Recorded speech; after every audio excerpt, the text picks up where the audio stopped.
여러분은 버튜버들 대부분이 아이폰을 쓴다는 걸 아시나요? 저는 갤럭시 폰을 쓰는데요. 이거 하려고 아이폰 샀습니다. 버튜버 장비 세팅을 찾아보면 이상하게 아이폰 이야기가 자주 나옵니다. 아이폰 트래킹이 좋다. 웹캠보다 아이폰이 낫다. 진짜 제대로 하려면 아이폰 하나는 있어야 한다. 처음엔 저도 좀 이상했습니다. 아니 버튜버 하는데 아이폰은 왜? 방송하려면 컴퓨터, 마이크, 웹캠, 아바타 이런 게 필요한 게 아닌가? 아무튼 저도 결국 아이폰을 샀습니다. 아이폰을 샀다고 자랑하는 영상은 아니고요. 오늘은 왜 버튜버들이 얼굴 트래킹용으로 아이폰을 많이 쓰는지, 웹캠이나 안드로이드도 있는데 왜 굳이 아이폰인지, 그리고 제가 만드는 AI 버튜버 프로젝트에는 왜 아이폰이 필요했는지에 대해 이야기해보려고 합니다. 지난 영상에서 말했다시피 저는 AI 버튜버에게 사람처럼 움직이는 데이터를 먹이기 위해서 제가 직접 버튜버처럼 움직이면서 데이터를 모으기로 했습니다. 그래서 얼굴 움직임 데이터를 뭘로 모을 건데, 버튜버 회사 가서 혹시 얼굴 트래킹 데이터랑 방송 로그 좀 주실 수 있나요? 라고 하면 어떻게 될까요? 네, 안 됩니다. 얼굴 원본 영상이 아니더라도 그런 데이터는 회사 입장에서 중요한 내부 자산이니까요. 그래서 결국 제 얼굴, 제 목소리, 제 움직임으로 데이터를 모아야 하는데 문제는 장비입니다. 크게 보면 방식은 세 가지가 있습니다. 첫 번째, 웹캠 방식, 두 번째, 안드로이드 방식, 세 번째, 아이폰 방식. 버튜버 트래킹 입장에서 이 방식들이 뭐가 다르고 왜 결국 아이폰 이야기가 많이 나오는지 이야기해보겠습니다. 먼저 웹캠 방식입니다. 가장 접근성이 좋은 방식입니다. 이미 웹캠이 있거나 적당한 카메라 하나만 연결하면 바로 시작할 수 있죠. 웹캠 방식은 쉽게 말하자면 일반 카메라 영상에서 얼굴을 보고 눈, 입, 고개 방향 같은 걸 추정하는 방식입니다. 버튜버들이 흔히 접하는 V튜브 스튜디오 같은 툴에서도 웹캠 트래킹에는 여러 방식이 있습니다. 오픈시 페이스, 미디어 파이프, 엔비디아 브로드캐스트 트래커 같은 게 있죠. 장점은 명확합니다. 싸고 쉽고 웹캠만 있으면 됩니다. 개발 실험하기도 좋습니다. 저 같은 사람한테는 아주 매력적이죠. AI 버튜버 만든다고 이것저것 사다 보면 통장이 텅장이 되거든요. 근데 단점도 있어요. 웹캠 방식은 기본적으로 카메라 영상을 보고 추정하는 방식이라 조명이나 각도, 카메라 화질에 영향을 받습니다. 그리고 버튜버 입장에서는 빨간약 리스크도 있죠. 얼굴을 추적하려면 실제 얼굴 영상이 PC로 들어오는데 그 PC가 방송도 하고 녹화도 하고 OBS도 켜져 있잖아요. OBS 소스를 잘못 켜거나 화면 공유 중에 트래킹 프로그램 미리 보기 창이 잡히면 어떻게 될까요? 시청자들은 강제 빨간약을 섭취하게 될 겁니다. 물론 웹캠을 쓴다고 무조건 위험하다는 뜻은 아닙니다. 세팅만 잘하면 괜찮아요. 다만 버튜버라면 실제 얼굴 영상이 어디로 들어가고 어디에 저장되는지를 신경 써야 합니다. 그럼 두 번째, 안드로이드 방식입니다.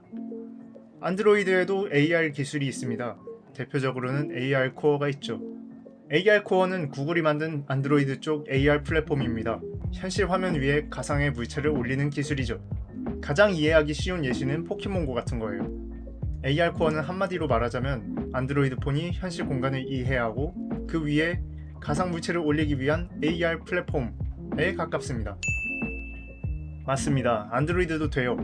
안드로이드 폰을 얼굴 트래커로 쓰는 방식도 있고 V튜브 스튜디오에서도 안드로이드 트래킹을 지원합니다. 근데 버튜버 트래킹 관점에서는 이야기가 조금 달라지죠. 버튜버가 원하는 건 방 안에 포켓몬을 올리는 게 아니에요. 제 얼굴 표정과 움직임을 캐릭터 얼굴에 안정적으로 옮기는 겁니다. 즉, 공간보다 얼굴입니다. 그리고 안드로이드 기기는 종류가 정말 많아요. 카메라 성능도 다 다르고 센서도 다르고 칩셋도 다르고 지원 여부도 다릅니다. 누군가에게는 잘 되는 세팅이 다른 폰에서는 애매할 수 있어요. 하지만 안드로이드가 안 된다는 뜻은 아니에요. AR 코어도 좋은 기술이에요. 다만 버튜버 트래킹 생태계에서 표준 장비처럼 이야기되는 쪽은 상대적으로 아이폰에 더 가깝습니다. 그럼 세 번째, 아이폰 방식입니다. 여기서 AR 킷이 나옵니다.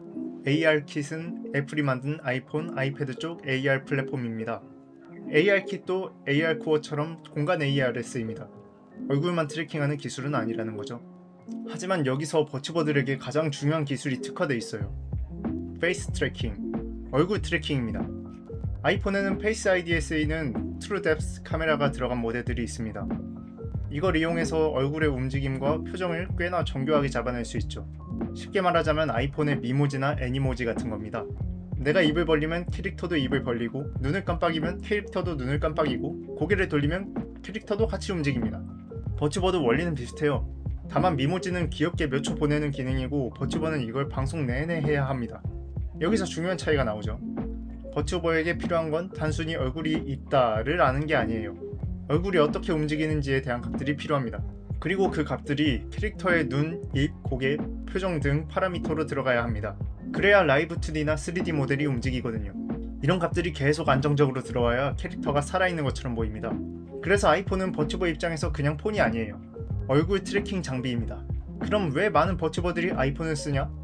결국 안정성과 생태계 때문입니다. 아이폰 AR키 트래킹은 버튜버 툴들과 연결되는 사례도 많고 VTuber 스튜디오나 아이페이셜 모캡 같은 도구에서도 많이 쓰이고 세팅 정보도 많습니다. 버튜버는 몇십 분, 몇 시간 동안 캐릭터가 계속 자연스럽게 반응을 해야 하는데 모델이 아무리 예뻐도 트래킹이 튀면 몰입이 깨지죠. 그래서 많은 사람들이 아이폰 AR키 트래킹을 쓰는 겁니다. 그리고 아이폰 방식은 빨간 약 관리 측면에도 장점이 있어요. 아까 말했다시피 웹캠 방식은 약간 위험한 구조가 있는데 아이폰 AR키 방식은 얼굴을 아이폰에서 추적하고 PC에는 눈 깜빡임이나 입 벌림 같은 움직임감만 보내는 식으로 운영할 수 있습니다. 물론 아이폰이라고 100% 안전한 건 아니에요. 아이폰 화면을 미러링하거나 원본 카메라 화면을 녹화하거나 세팅을 잘못하면 당연히 위험할 수 있습니다. 하지만 얼굴 원본 영상을 방송 PC에 직접 물려두는 구조보다 얼굴을 아이폰에서 처리하고 숫자값 중심으로 보내는 구조가 상대적으로 덜 무서울 수 있습니다. 저한테는 이게 꽤 중요해요. 왜냐면 저는 단순히 방송만 하는 게 아니라 AI 학습용 데이터를 모아야 하거든요. 물론 아이폰이 모든 걸 해결해주는 건 또 아니에요. 모델 리깅, 송출 앱 설정, 파라미터 매핑도 같이 중요해요. 하지만 입력 데이터가 안정적이어야 그 다음 단계도 이미 있는 거죠. AI는 데이터를 먹고 배웁니다. 불안정한 움직임 데이터를 먹이면 불안정한 움직임을 배울 수 있어요. 쓰레기 데이터를 넣으면 쓰레기 결과가 나온다. 이건 AI 쪽에서 너무 유명한 말이죠. 그래서 저는 가능한 안정적인 얼굴 트래킹 데이터가 필요했습니다. 그리고 저한테는 이 아이폰이 AI 버튜버 움직임 데이터를 모으기 위한 수집 장비죠. AI 버튜버 만들려고 버튜버가 됐고 버튜버 데이터 모으려고 아이폰까지 샀습니다. 이쯤 되면 제가 AI 버튜버를 만드는 건지 AI 버튜버가 저를 조정하는 건지 알 수가 없네요. 과연 이 아이폰은 AI 버튜버를 만드는 연구 장비가 될까요? 아니면 그냥 셀컴폰이 될까요? 다음 영상에서는 제가 지금까지 실제로 만든 것들 그리고 AI 버튜버 프로젝트가 어디까지 진행됐는지 정리해보려고 합니다. 앞으로의 삽질이 궁금하다면 구독해주시고 이 프로젝트가 어디까지 가는지 지켜봐주세요.